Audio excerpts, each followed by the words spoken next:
অতিরঞ্জিত কোনো কিছুই ভালো না বাবা। দেশে আইন আছে, ডিপার্টমেন্ট আছে, মন্ত্রণালয় আছে, দুদক আছে। এখন তো সরকার তোমাদেরই। সরকারে তোমরা আসো দেখা যে কোনো জায়গায় গিয়ে যে বাম হাত গলাবা, নাক ঢুকাবা, নিজেদেরকে মালিক মনে করবা। তোমরা সিস্টেমকে মবের মধ্যে নিয়ে গেছো, আজকে নিজেরাই সেই মবের মধ্যে কিন্তু পইরা অল্পের জন্য বাইচা আসছো।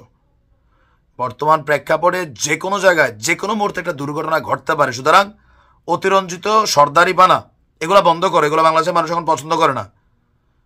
সমন্বয়ক নামটারে তোমরা একটা প্যারা বানাই ফেলছো সাধারণ মানুষের কাছে। তোমার কাজ পড়ালেখা করা, স্কুল কলেজে যাও, কোন ডিপার্টমেন্টে দুর্নীতি চলে ওই ডিপার্টমেন্টের মধ্যে তোমাদের লোক থাকলে জানাও, কারণ একটা মিসম্যানেজমেন্ট তৈরি হচ্ছে বাংলাদেশে।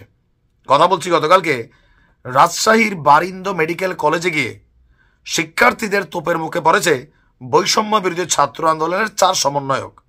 মানে শিক্ষার্থীরা যে পরিমাণ ধোলাই দিতে নিছিল এদেরকে ধৈরা ভাব লইতে গেছিল আর কি। ঘটনা দেখেন কেন। চাঁদাবাজ আখ্যা দিয়ে কলেজটিকে অবরুদ্ধ করে রাখে শিক্ষার্থীরা। 4 সমন্বয়কের চাঁদাবাজ বইলা পরে পুলিশের বিশেষ টিম, র্যাব মানে সেনাবাহিনী গিয়ে এদেরকে উদ্ধার করা লাগছে। সমন্বয়করা বলছেন যে তারা চলমান অপারেশন ডেভিল হান্টে আইন শৃঙ্খলা রক্ষাকারী বাহিনীকে সহায়তায় আওয়ামী লীগ নেতাদের তথ্য সংগ্রহে বারিন্দ মেডিকেল কলেজে গিয়েছেন। তোর দায়িত্ব দিছে, থাপড়াইয়া দাঁত ফলাই দেওয়া উচিত বেটা। গোয়েন্দা নাই দেশে, এইসব পাকটা পাকটা কাজকর্ম করতে গিয়া এরা ভেজাল লাগায়। পরে বলছে কি তারা আওয়ামী পন্থীদের মবের শিকার হন। তো কোনই তো খাইবাই, তুমি খালি মানুষের মব করবা নাকি? ঘটনার প্রেক্ষাপট কি, গতকালকে দুপুরে রাজশাহী নগরের চন্দ্রিমা আবাসিক এলাকায় অবস্থিত বরিন্দ মেডিকেল কলেজ হাসপাতাল, এখানে কিন্তু পোলাপাইন পড়াশোনা করে, চিকিৎসা চলে। তো এরা 4 সমন্বয়ক কারা? বৈষম্য বিরোধী ছাত্র আন্দোলনের সাবেক কেন্দ্রীয় সমন্বয়ক গোলাম কিবরিয়া চৌধুরী, রাজশাহী জেলা কমিটির মুখ্য সংগঠক সোহাগ, বৈষম্য বিরোধী ছাত্র আন্দোলনের রাজশাহী জেলার যুগ্ম আহ্বায়ক বারি, রাজশাহী বিশ্ববিদ্যালয়ের আইন বিভাগের সাবেক শিক্ষার্থী নাজমুস সাকিব। এরা অতিরঞ্জিত কইরা শৈলে ভাব আসছে গেছিল এই মেডিকেল কলেজে। সেইখানে মালিক হচ্ছে আপনার আওয়ামী লীগ সরকারের সাবেক পররাষ্ট্র প্রতিমন্ত্রী শাহরিয়ার আলম।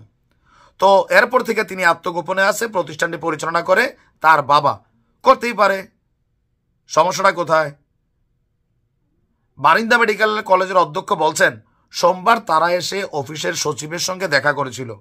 তাদের দাবি জানতে আজ তাদের সঙ্গে ওনার বসার কথা ছিল, কিন্তু গতকালকে তারা এসে সরাসরি এমডির কক্ষে ঢুকে যায়। সেইখানে গিয়ে বিভিন্ন রকম ধমক টমক দেয়। সবার নিরাপত্তার স্বার্থে পুলিশে খবর দেওয়া হয়। এ সময় তারা মাফ চাইয়া পোলাপানের হালকা কিলগুতানি খাইয়া সেখান থেকে আপনার কোনো রকমের প্রাণ টানিয়ে রক্ষা পায়। এখন ছাত্ররা যারা বলছে, ওইখানে যারা ছাত্র আছে তাদের বক্তব্য যে আমাদের এখানে সমন্বয়করা আইসা আমাদের কলেজের মধ্যে এই ধরনের অস্থির পরিস্থিতি করা, এমডির সাথে খারাপ ব্যবহার করা, কলেজ বন্ধ করে দিবে এই ধরনের হুমকি দামকি দেওয়া, এইগুলা আমরা যারা আছি, আমরাও তো এখানে বৈষম্য বিরোধী আন্দোলনের শিক্ষার্থীরা আছি। জুলাই আগস্টে আমাদেরও ভূমিকা ছিল, কিন্তু এখানে এসে গায়ের জোর দেখানো এইটা আমরা অ্যালাউ করি নাই। তারা চান্দাবাজ ছিল, আমরা এই জন্য পিটাইছি। পরে পুলিশের বিশেষ টিম পাঠাইয়া এসপি সাহেব এদেরকে উদ্ধার করছে। আমি আবারও বলি ভাই, গাজীপুরের ঘটনায় শিক্ষা হয় নাই। দেশে আইন আছে, আইন তোমরা নিজের হাতে তুলতে গেলে তোমাদেরকে মপ করে পিটাইতে হবে, এটাই স্বাভাবিক। তোমরা নিজের আগে ভালো হও। পুরো আওয়ামী লীগ হয়ে গেছো তোমরা নিজেরাই, এখন ছাত্রলীগের ভূমিকা চলে গেছো। আইনের বাহিরে কোনো শিক্ষার্থীকে কোথাও মপ করতে গেলে লোকাল প্রতিষ্ঠান এদেরকে ঠেকাইতে হবে।